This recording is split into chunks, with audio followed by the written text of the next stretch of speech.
We all have something we want to learn, whether it be a new language, computer programming, or medicine. However, because of a lack of time, motivation, or resources, we just don't do it. So today I thought I'd show you how I integrate learning into my everyday, as well as a few apps I use to do so. Alright, so this first tip is pretty simple, but try to replace social media with learning through using different apps on your phone.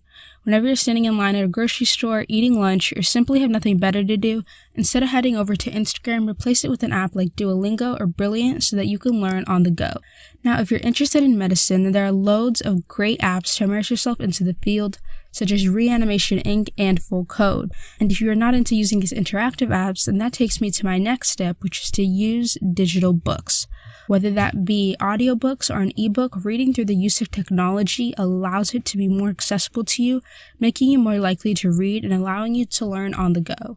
Now, this same principle of accessibility and friction can be applied to physical learning objects as well. For example, if you want to learn how to play an instrument, instead of keeping your guitar somewhere, maybe put it next to your desk, which will allow it to be something you gravitate towards on your study breaks, or maybe when you're just bored. It may even be a means of productive procrastination. Now, if you're really pressed for time, another way to integrate learning into your everyday is to stack it with other things you do every day. For example, while you have lunch, you could watch a course, or if you go for a run, you could listen to an audiobook, and slowly integrate learning into your everyday.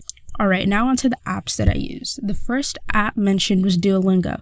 Now, I won't go too much into detail, but essentially this is an app that allows you to learn languages through the use of games. There is also a streak functionality, making it something that you strive to do every day. Full Code is another great app that allows you to immerse yourself in the ER with real situations of patients.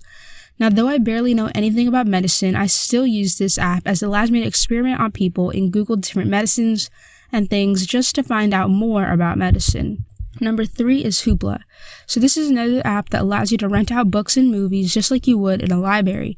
Now, this is only available in the US and Canada. However, this app has loads of great books and audiobooks that you can read all for free. Brillant is another great app that has daily challenges, courses on things such as science, computer science, and logic. It even lets you try some courses for free, and if you really want, you can pay for all the features and courses, but I find the free one is fine for what I need to do.